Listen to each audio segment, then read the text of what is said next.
So one of my guy friends gave me permission to make a Hinge account for him because I was telling him how easy dating is with dating apps.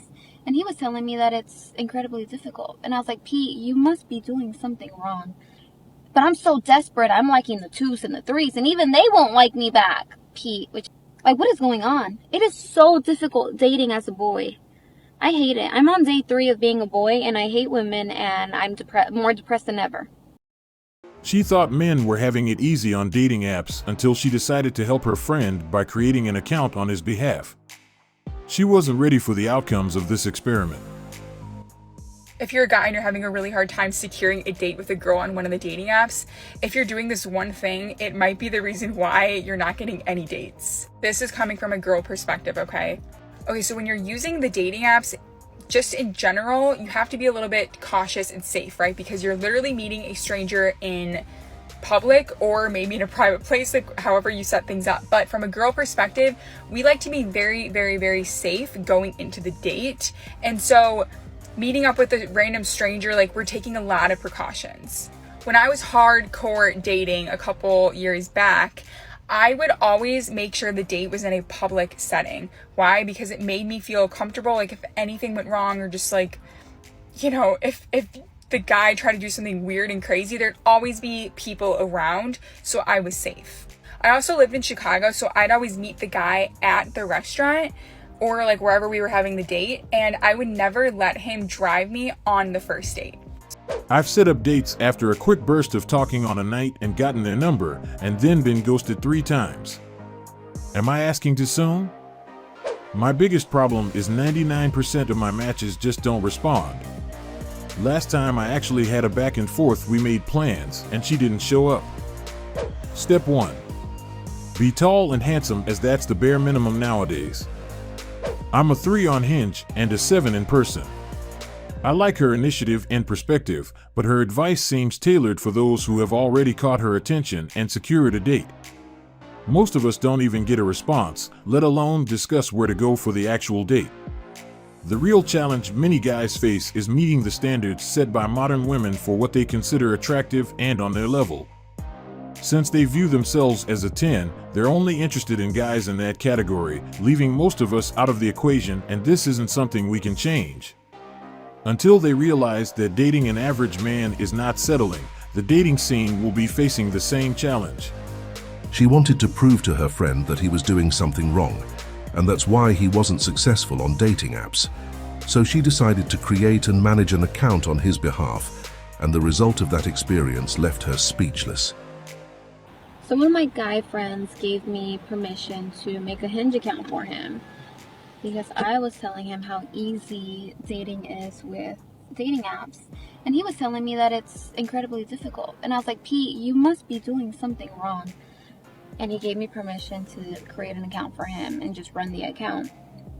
I've been a virtual boy for 3 days, and I've never felt this bad about myself. I feel like a freaking loser trying to get these girls to like me. And I'm starting to hate women because I'm like, when I say I mean Pete, because that's the account I'm using. Pete's about a 6. But I'm so desperate, I'm liking the 2s and the 3s, and even they won't like me back, Pete, which is a 6. So what level of delusion has entered women's heads? Like, what is going on? It is so difficult dating as a boy. I hate it. I'm on day 3 of being a boy, and I hate women, and I'm more depressed than ever. Who's gonna tell her about Nora Vincent? Pete just watching this, not knowing he was considered a 6. Make sure you send this to all your homegirls so they see the reality. But she won't give Pete a chance neither. This type of experiment is good, as it shows women what most guys go through when searching for someone to connect with. The majority of us are simple and just want someone to share life's journey with. On the flip side, most women are seeking a 6-foot Prince Charming, which is where things get complicated. While we understand that most people are average men are becoming invisible because of women's high standards and unrealistic expectations. This leaves many men wondering why they struggle to find women interested in them. This is just our current reality. Most of them are chasing after Chad and Tyrone, but unfortunately, there aren't enough of those guys for everyone. That's why they are also struggling in this area. Back to her experiment, she hadn't seen the whole picture yet and was already disappointed. She didn't get to the part where Pete lands a date with one of his low-interest prospects, who pretends to be interested just to score a free dinner. Imagine that he ends up spending $300, thinking they are after the same thing, only to be ghosted or blocked afterward. I bet she would find this part even more interesting. She only experienced the starter or appetizer of the male experience on the dating app and was already disappointed, but the main course was still to come. I have another idea she could use to make this experiment even better. She could add one more simple detail on the profile to spice things up, just include under 5'9". This would give her a better understanding of what men face on dating apps. But here's a good question for her. Since Pete is a good guy and she already knows his qualities, why didn't she date him? We probably know the answer. He's not Chad. The next video clearly demonstrates the reason why our dating scene is getting harder for man and women, but it's all due to their unrealistic expectations. It seems like they are living in different worlds. Your man has to make a minimum of $350,000 per year. The reason why my guy has to make $350 is because I'm bringing in about $250 a year. So I feel like my man should match or exceed me. Men don't feel like they're in their masculine if they're not exceeding. I've dealt with men that made less than me. It's just like they kind of feel intimidated. So you dated a man who made, let's say, $150. So when I dated someone that made $100,000, I feel like it was an issue. I want someone that makes $350 because I don't want to work after I decide to get married and have children. Make sure that my children are in a good school district. If you're in a good school district, you have to live in a good area or send to private school. If you want to make sure your children are cultured and they're traveling, that costs money. A lot of people down Nara Smith, like I like that kind of lifestyle, being able to prepare meals for my family, me stay home, and then you provide. And are you meeting men right now who make $350K? This is the reason guys are having a hard time on dating apps, and only those who are part of the top 1% are having the best experience. Based on her expectations, how many guys will she swipe right on? It doesn't seem like there will be many. I do because I'm a travel nurse. Last guy I dated was the surgeon. I've come across a lot of amazing men that do want to provide. And what's one reason why you think it probably didn't work out with the men who are making this money? Why isn't it sticking? Like, I can't say why certain men feel intimidated by women that make a lot of money. It could be a multiple reason. The surgeon that you were dating felt that way? The surgeon made way more than me. He was a neurosurgeon. He made way more than me. So no, we don't have that issue at all. No. Yeah, why didn't that work? He was just a little, like other women that dated surgeons could kind of like agree. They're kind of like a little off. This is where the unrealistic expectations come in. You can want whatever you want, but being realistic is essential for a better chance of reaching your goals. Does she know anyone who makes that kind of money? Has she ever been in a relationship with a man of that caliber? Does she know what those guys are looking for? These are the questions she should consider before setting her standards for an ideal partner. Her current boyfriend is probably making $50,000, but for some reason, she wants to raise the bar for the next guy. Make it make sense. Exceeding. I've dealt with men that made less than me. It's just like they kind of feel intimidated. Just say that you don't want men making less than you because that's not what you're looking for. I haven't seen a man who feels inferior just because his woman earns more. It only becomes an issue if she uses her income to assert control in the relationship. Other than that, no man has a problem with his partner being the breadwinner.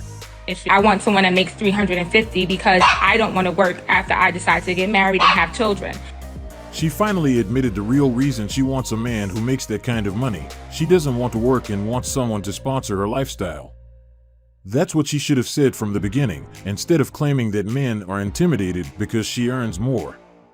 Also, if she's not planning to work and will have no income, what's the point of mentioning that she's bringing $250,000 to the relationship?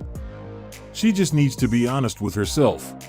What's one reason why you think it probably didn't work out with the men who are making this money? Why isn't it sticking? Like, I can't say why certain men feel intimidated by women that make a lot of money. It could be a multiple reason. The surgeon that you were dating felt that way? The surgeon made way more than me. He was a neurosurgeon. He made way more than me. So no, we don't have that issue at all. No. Yeah, why didn't that work? He was just a little, like other women that dated. That was a good question, and she didn't have an answer for it. She said she dated him, but he was off, which indicates he wasn't interested. This happens a lot in the current dating scene. Modern women struggle to identify when a man is being intentional versus when he just wants to have a good time. If you made 100K, how much would you want the man to bring? I do make 100K. I would want him to provide security. And it's not even that I want a man to make the money for me. It's I want someone to provide comfort and safety for me.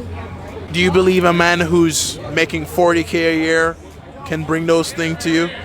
Not necessarily. Why not? I mean, it's a matter of how you act towards a woman as well. It's not just about the money. She is even confused with her own argument. She first claimed that $40,000 is not enough, then she claimed it's not about the money. Make it make sense.